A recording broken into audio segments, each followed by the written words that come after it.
പ്രിയപ്പെട്ടവർ നമസ്കാരം. ഞാൻ എമൻ കുട്ടോത്ത്. ഒരു ഇന്ത്യക്കാരൻ എന്ന നിലയിൽ, അല്ലെങ്കിൽ ഒരു വിശിഷ്യ കേരളീയൻ എന്ന നിലയിൽ മലയാളികളായിട്ടുള്ള നമ്മളൊക്കെ ആഗ്രഹിക്കുന്ന ഒരു മാധ്യമ നിലവാരവും മഹിതമായ ഒരു ഭരണവ്യവസ്ഥ എന്ന നിലയിൽ ജനാധിപത്യ രാഷ്ട്രീയ കേരളവും ശരിക്കും നമ്മളോടൊക്കെ നീതി പുലർത്തുന്നുണ്ടോ?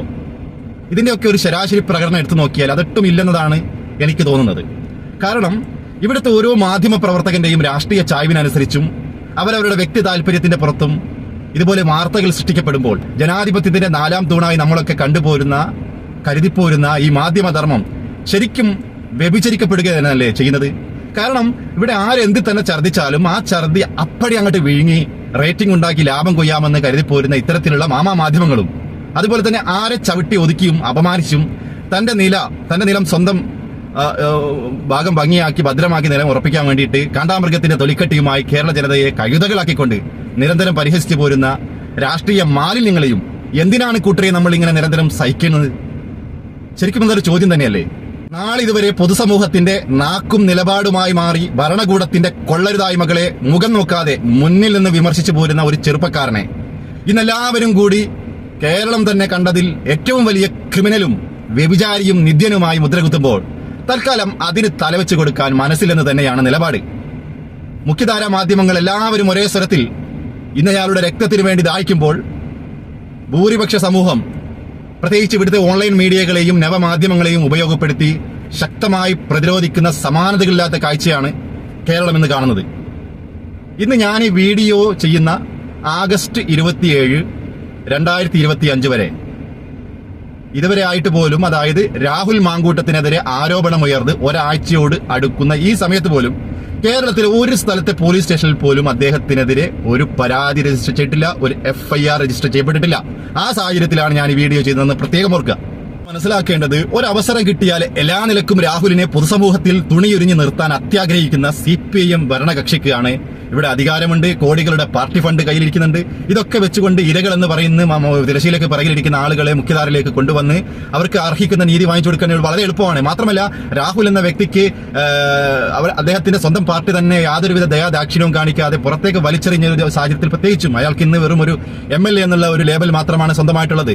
എന്നിട്ടും ഈ പറയപ്പെടുന്ന ഇരകള് പ്രത്യക്ഷയിലേക്ക് വരുന്നില്ല എങ്കിൽ പൊതുസമൂഹത്തിന്റെ മുന്നിലേക്ക് പ്രത്യക്ഷപ്പെട്ടുകൊണ്ട് നീതിക്ക് വേണ്ടിയിട്ട് അവര് ഇവിടുത്തെ പോലീസ് സ്റ്റേഷനുകളെയോ കോടതികളെയോ ഭരണകക്ഷിയെയോ തന്നെ സ്വാധീനിക്കുന്നില്ലെങ്കിൽ ഒരുപാട് കാര്യങ്ങൾ ഇവിടെ വ്യക്തമാക്കുകയല്ലേ, നമ്മുടെ മുന്നിൽ വ്യക്തമാവുകയല്ലേ സുഹൃത്തുക്കളെ?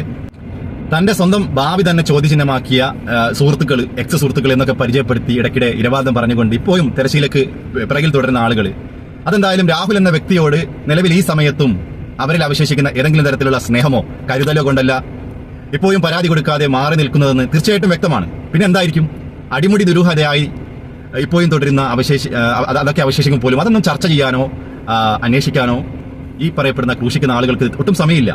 പക്ഷെ നമ്മൾ മനസ്സിലാക്കേണ്ടത്, ഈ ഗൂഢാലോചന നിഗൂഢമായ കരങ്ങൾ ഏറെക്കുറെ പ്രത്യക്ഷവുമാണ്. കാരണം ഇത്രയും മോശപ്പെട്ട രാഹുലിന്റെ ചെയ്തികളെക്കുറിച്ച് താൻ ഷാഫിയോട് പരാതിപ്പെട്ടു എന്നായിരുന്നു ഇടതുപക്ഷ അനുഭാവമുള്ള എഴുത്തുകാരുടേതായി മാധ്യമങ്ങൾ ഏറ്റവും ആദ്യം തന്നെ ഏറ്റുപിടിച്ചുകൊണ്ട് തരുന്നിരുന്ന വാർത്ത. പിന്നെ അവിടെ നിന്ന് ഇങ്ങോട്ട് രാഹുലിനേക്കാൾ വലിയ മോശക്കാരനാക്കി ഷാഫിയെ ചിത്രീകരിക്കാനുള്ള ശ്രമങ്ങൾ. മാങ്കൂട്ടം വളരുന്നത് പറമ്പിലാണെന്ന ഇടതുമന്ത്രിയുടെ പരിഹാസം, അറപ്പുളവാക്കുന്ന രീതിയിൽ അയാളെയും വിചാരണ ചെയ്യുന്ന മാധ്യമധർമ്മം. BJP പ്രവർത്തകയായ അവന്തികയുടെ വെളിപ്പെടുത്തലിൽ ആഗസ്റ്റ് 1 തീയതിയിലെ വാട്സപ്പ് ചാറ്റ് പുറത്തുവിട്ടുകൊണ്ട് രാഹുൽ പുളിച്ചടുക്കിയപ്പോൾ അത് അങ്ങനെയല്ല ഇങ്ങനെയാണെന്ന് പറഞ്ഞ് പിന്നെ റൂട്ട് വ്യക്തമാക്കുന്നത് ആരാ? BJPയുടെ പാലക്കാട് ജില്ലാ പ്രസിഡന്റും. ഇവിടെ നിന്നെല്ലാം കാര്യങ്ങൾ അത്യാവശ്യം അരിയാഹാരം കഴിക്കുന്ന ആളുകൾക്ക് ഏറെക്കുറെ വ്യക്തമാണെന്നാണ് ഞാൻ മനസ്സിലാക്കുന്നത്. ഒരു സ്ത്രീയെ തന്നെ മുന്നിൽ നിർത്തി 100 പരാതികളും പൈങ്കിളിക്കഥകളുമായി ഉമ്മൻചാണ്ടിയുടെ അടക്കം നേരത്തെ മുൻനിര കോൺഗ്രസ് നേതാക്കളെ എല്ലാം ഒരുപോലെ നാണം കെടുത്തിയ ഇതേ CPMന്റെയും മാധ്യമങ്ങളുടെയും ചെയ്തികളിൽ വിശ്വസിച്ചു പോയ ജനലക്ഷങ്ങളിൽ അന്ന് ഒരാളായിട്ട് ഞാനുണ്ടായിരുന്നു. അതിന്റെ പേരിൽ അന്ന് നടന്ന സമര പരമ്പരകൾക്കൊടുവിൽ അധികാര സൗഭാഗ്യം ലഭിച്ച ഇടതുപക്ഷ സർക്കാരിന് പക്ഷെ പിന്നീട് 9 വർഷങ്ങൾ പിന്നിടുമ്പോഴും ഈ പറഞ്ഞ ഒരു നേതാക്കളെയും കോടതിക്ക് മുന്നിൽ കുറ്റക്കാരാക്കാൻ പറ്റിയില്ലെന്ന് മാത്രമല്ല, പല കേസിലും തെറ്റുപറ്റിയെന്ന് ഏറ്റുപറഞ്ഞുകൊണ്ട് ആ കേസുകളൊക്കെ പിൻവലിക്കുക വരെ ചെയ്തു. അതുകൊണ്ട് തന്നെ ആ പാപക്കറ മനസ്സിലുള്ള മലയാളിക്ക് ഇനി ഒരിക്കൽ കൂടി അതേ വഴിയിൽ സഞ്ചരിക്കാൻ സാധ്യമല്ല. അവസാനമായൊരു കാര്യം കൂടി പറഞ്ഞു നിർത്തുകയാണ്. കാരണം അടുത്ത കാലത്തായി കോൺഗ്രസ് പാളയത്തിൽ യൂത്ത് നേതാക്കൾ പ്രത്യേകിച്ച് ചാനൽ ചർച്ചകളൊക്കെ ഇരുന്നു കൊണ്ട് അവരൊരുപാട് സ്കോർ ചെയ്തിട്ടുണ്ട്. ജനങ്ങളെ അതുകൊണ്ട് തന്നെ അവരെ ഒരുപാട് ആഗ്രഹിച്ചിട്ടുമുണ്ട്. നാടിന് വേണ്ടിയിട്ട് നിരവധി കാര്യങ്ങൾ അവർക്ക് തീർച്ചയായിട്ടും ചെയ്യാനാവും. ഇവിടെ നമ്മൾ മനസ്സിലാക്കേണ്ടത് നേരത്തെ പൂരം കലക്കി തൃശ്ശൂരിൽ സംഭവിച്ചതുപോലെ ഇവിടെയും ഇവരൊക്കെ ചേർന്ന് ഉണ്ടാക്കാൻ ശ്രമിക്കുന്നത് ഒരു കാരണമാണ്.